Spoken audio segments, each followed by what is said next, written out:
Today we celebrate the great St. Francis de Sales.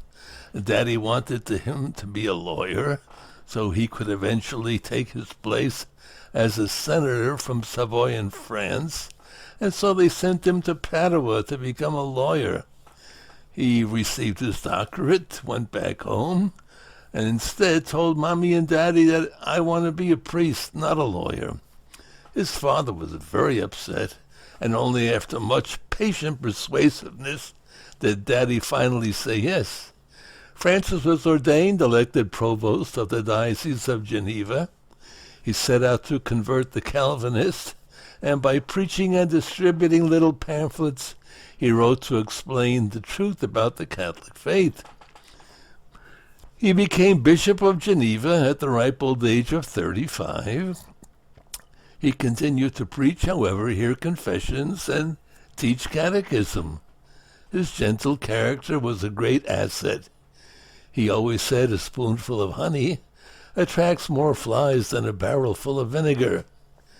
Besides his two well-known books, The Introduction to the Devout Life and the Treatise on the Love of God, he wrote many pamphlets.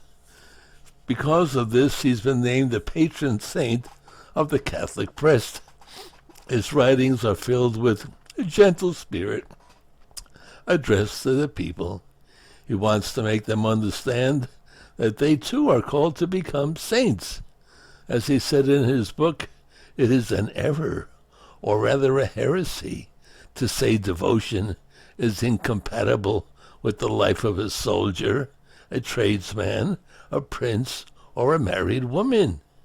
It has happened that many have lost perfection in the desert who preserved it in the world. In spite of his busy life, he had time to collaborate with St. Jane Frances de Chantal in establishing the Sisters of the Visitation. These women were to practice the virtues exemplified by Mary in her visit to her cousin Elizabeth, namely humility, piety, and charity. St. Francis took seriously the words of Jesus, "Learn of me, for I am meek and humble of heart." And that would work for us too, if you really want to become a saint. And I'm sure you do. God bless you.